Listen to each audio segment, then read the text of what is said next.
दोस्तों, जब रिश्ते हमारे एकदम स्मूथली चल रहे होते हैं, सब कुछ सही होता है, तो हमें एहसास ही नहीं होता। उस टाइम हमें लगता है कि जो हमारे रिश्ते हैं, जो हमारे साथ स्मूथली चल रहे हैं, उनसे तो बेहतर, उनसे तो अच्छा कोई है ही नहीं, वही हमारे अपने हैं। लेकिन उन्हीं रिश्तों की परख कह लो, पहचान कर लो, कह लो, कराने के लिए कुदरत या वक्त कुछ ऐसा बुरा वक्त दिखाता है जिसे हम वक्त की मार कहते हैं। उसमें हमें पता चलता है कि जिन रिश्तों को हम अपना समझ रहे थे, जो हमारे साथ एकदम स्मूथली चल रहे थे, वो रिश्ते तो हमारे अपने है ही नहीं। क्योंकि वो रिश्ते सिर्फ और सिर्फ सुख के साथ ही थे, दुख के साथ ही नहीं थे। क्योंकि जो दुख में भी हमारे साथ खड़े रहे, वो रिश्ते वही असली सच्चे और अच्छे रिश्ते होते हैं। लेकिन ऐसा नहीं है। जो रिश्तों को हम अच्छा समझते हैं, वो सिर्फ और सिर्फ सुख के होते हैं। तो नमस्कार दोस्तों, मैं हूं ज्योति आनंद। आप देख रहे हैं आपका अपना पसंदीदा चैनल हिंदी वायरल स्टोरी, कहानी आपकी और हमारी। दोस्तों, कहानी शुरू करने से पहले आपसे एक छोटी सी रिक्वेस्ट है। सबसे पहले तो आप सबका बहुत बहुत धन्यवाद, जो आप मेरी कहानी को, मेरे चैनल को इतना प्यार दे रहे हैं और आपको इतनी कहानियां पसंद आ रही हैं। दोस्तों, इसी तरह से आप हमें सपोर्ट करते रहिए। और आप कहानी जब देखते हैं ना, जब वीडियो देखते हैं, तो प्लीज़ एक लाइक ज़रूर करिए और वीडियो को ज़्यादा से ज़्यादा शेयर कीजिए। आपका एक लाइक मेरा मनोबल बढ़ा देगा और मुझे मोटिवेट करेगा। तो चलिए दोस्तों, आपका ज़्यादा वक्त न लेते हुए कहानी शुरू करते हैं। दोस्तों, ये कहानी है एक ऐसे बुरे वक्त में जिसमें रिश्तों की पहचान होती है। तो चलिए मैं आपको शुरू से कहानी बताती हूँ। दोस्तों, भाभी होती है जिनका नाम नेहा होता है। तो नेहा अपने पति की देखभाल कर रही होती है। उनका जो पति है वो 4-5 महीने से बीमार चल रहा होता है। कुछ काम धंधा नहीं होता, सब काम ठप हो गया होता है। तो नेहा उनकी सेवा करते करते, उनको बुखार होता है, दवाई देते देते मन ही मन सोचती है, हे भगवान, इनकी तबीयत तो संभलने पे ही नहीं आ रही है। मैं क्या करूं? कैसे घर का खर्च चलेगा? कैसे बच्चों की पढ़ाई चलेगी? मैं क्या करूं? फिर एक पल उसके मन में ख्याल आता है कि क्यों ना मैं इनके दोस्तों से या इनके जो नाते रिश्तेदार है उनसे कुछ पैसे उधार मांग लूं। तो मन में आता है, कहती नहीं नहीं, अगर इन्हें पता चल गया तो ये गुस्सा करेंगे। तो फिर उसको सबसे पहला ध्यान आता है अपनी नंदों का। क्योंकि भाई वही है जो भाई के बीमार होने पे, खून तो एक ही है ना, तो वो यही सोचती है कि सगा खून है, हो सकता है उनका दिल पिघल जाए, तो क्यों ना मैं अपनी नंदों के पास जाती हूँ। वो कहती है हाँ, यही बिल्कुल सही रहेगा। तो चलो, मैं इनको दवाई वगैरह दे के, खाना वाना खिला के आज सबसे पहले अपनी नंद के पास ही जाती हूँ। वो जैसे ही नंद के पास जाती है, वहाँ पे उनकी दूसरी नंद भी आई होती है। तो वो कहती है कि दीदी, अच्छा हुआ आप दोनों मुझे एक साथ यहीं मिल गए। अब मुझे अलग अलग आपके घर नहीं जाना पड़ेगा, मुझे आपसे बहुत ज़रूरी काम है। तो नंद कहती है कि क्या काम है आपको? वो कहती है आपको पता ही है, आपके भैया की तबीयत कितने महीने हो गए संभलने को ही नहीं आ रही है। मेरे घर में इतना हो गया कि मैंने जो राशन था वो भी उधार उधार लिया, और उधारी भी इतनी चढ़ गई है कि मैं क्या बताऊं। और उसको मैं स्कूल भी नहीं भेज पा रही क्योंकि 2 महीने से मैंने फीस भी नहीं दी है। भाभी रोते रोते, आंसू पोंछते पोंछते बोलते कि आपसे मैं हाथ जोड़कर विनती करती हूँ कि मेरी कुछ पैसों की मदद कर दो, ताकि मेरा गुजारा हो सके। क्योंकि इनकी तबीयत संभलने पे नहीं आ रही और इनकी दवाइयाँ भी खत्म हो गई हैं। तो जो नंद है वो कहती है कि नहीं भाभी, मेरा तो अपना ही इतना हाथ टाइट चल रहा है, मैं कैसे आपकी मदद कर दूं? मेरे पास तो कुछ भी नहीं है।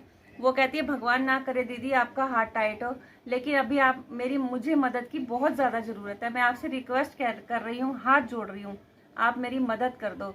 लेकिन उनका दिल नहीं पिघलता और भाभी रोते रोते, आंसू पोंछते हुए अपने घर वापिस आ जाती है। पति शाम को उठता है, दवाई जब उन्होंने ली होती है तो उसका नशा होता है, लेकिन वो उठते शाम को ही हैं। जब उठते हैं तो देखते हैं कि पत्नी साथ बैठी हुई है, मायूस सी, उदास सी। तो वो अपनी पत्नी से बोलते हैं कि क्या हुआ, क्यों इतनी उदास है? बेचारी पत्नी कुछ नहीं बोलती और आंखों में आंसू भर आते हैं। कहते हैं मुझे पता है तू बहुत परेशान है, तेरी किसी ने मदद नहीं करी, तू आज गई थी कहीं। वो बेचारी सोच रही थी कि मैं नहीं बताऊंगी, लेकिन फिर भी पति तो पति है ना, पत्नी की बातें क्यों नहीं जानेगा वो। उसने मन ही मन भाप लिया और आगे से होके बोल दिया कि मुझे पता है तू आज मेरी बहनों के पास गई थी और हो सकता है तुझे वहां से मदद ना मिली हो। बस इतना कहना था कि पत्नी फूट फूट कर रोने लगी और बोलने लगी कि हाँ ऐसा ही है, आपकी दवाइयाँ खत्म हो गई हैं और मेरे पास दवाई के लिए पैसे भी नहीं थे, मैं क्या करूँ, मुझे कुछ समझ नहीं आ रहा। तो उसका पति कहता है कि तू चिंता मत कर, बिल्कुल भी चिंता मत कर, मैंने इतनी तो बना के रखी हुई है कि अपने ना सही लेकिन पराए तो काम आ ही जाएंगे। तो वो एक दो जगह फ़ोन करते हैं, वहीं बिस्तर पे बैठे बैठे। फ़ोन किनको करते हैं? जिनसे उन्होंने दवाई लेनी होती है। वो एक को फ़ोन करते हैं, कहते हैं कि मुझे 4-5 महीने से मैं बीमार हूँ और मुझे दवाई की बहुत ज़्यादा ज़रूरत है, तो क्या मुझे दवाई तुम दे सकते हो? मेरे पास पैसे नहीं है। तो जिन्होंने दवाई देनी होती है उनका दोस्त कहता है, यार तू कैसी बातें कर रहा है, तू एक आवाज़ मार, मैं रात को भी तेरे घर पे आ जाऊंगा, तू बोल तो सही। तो वो कहता है कि ठीक है, मैं तेरी भाभी को भेज रहा हूँ दवाई के पर्चे के साथ। दवाई का पर्चा उसकी बीवी जाती है और दवाइयाँ लेकर के आ जाती है। दवाइयाँ ही कम से कम उनकी 6-7 हज़ार रुपये की आती हैं। वो दवाई लाके अपने पति को देती है और पति कुछ ही दिन में धीरे धीरे ठीक होने लग जाते हैं। धीरे धीरे ठीक होते, इतने ठीक भी नहीं होते लेकिन फिर भी कुछ ठीक होने लग जाते हैं। तो वो घर बैठे ही एक दो जगह से और बात करते हैं कि मुझे घर बैठे कोई काम दिला दो, क्योंकि मैं बाहर जा नहीं सकता। तो उनके जो एक दो और जानकार होते हैं वो उनको घर बैठे ही कुछ ऑनलाइन कुछ फ़ोन पे काम दिलाते हैं। वो काम करते रहते हैं, धीरे धीरे उनके जो है हालात थोड़े से फिर से दोबारा से सुधरने लग जाते हैं। क्योंकि ये वही भाई होता है जिसने अपनी बहनों की बुरे वक्त में काफ़ी मदद करी होती है, लेकिन अब वो अंदर से टूट चुका होता है क्योंकि उन्हीं बहनों ने उनका साथ छोड़ दिया होता है। कोई बात नहीं, वो भाई कहता है कोई बात नहीं। तो वो धीरे धीरे अपना कर्जा उतार देता है, क्योंकि ठीक हो जाता है। वो बच्चे की फीस भी जमा करा देता है, सब कुछ धीरे धीरे से उनका स्मूथली होने लग जाता है। हाँ, लेकिन मकान अभी किराए का ही रहता है, मकान अभी अपना नहीं लिया होता।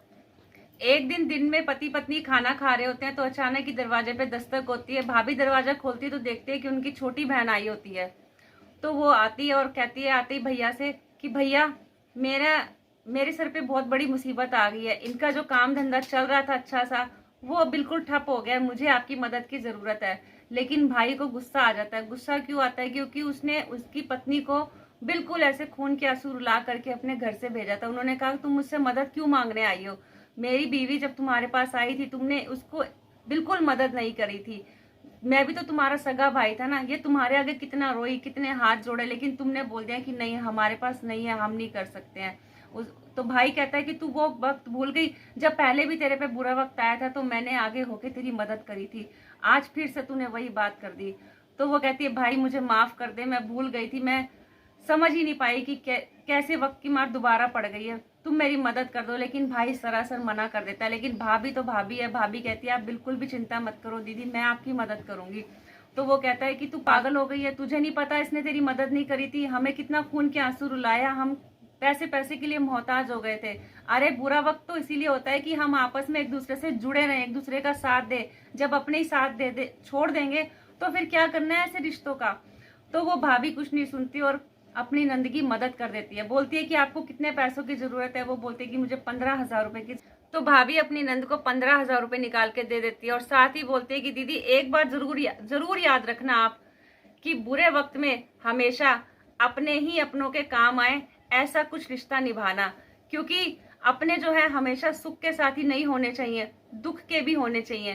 तो नंद कहती है भाभी मुझे समझ आ गई है, लेकिन अब से ऐसा नहीं होगा, मैं सबकी ऐसे ही करूंगी। बुरे वक्त में जो होगा मैं उसके साथ खड़ी रहूंगी। आज मेरे पे बुरा वक्त है तो आप लोग मेरे साथ दोबारा मेरे काम आ।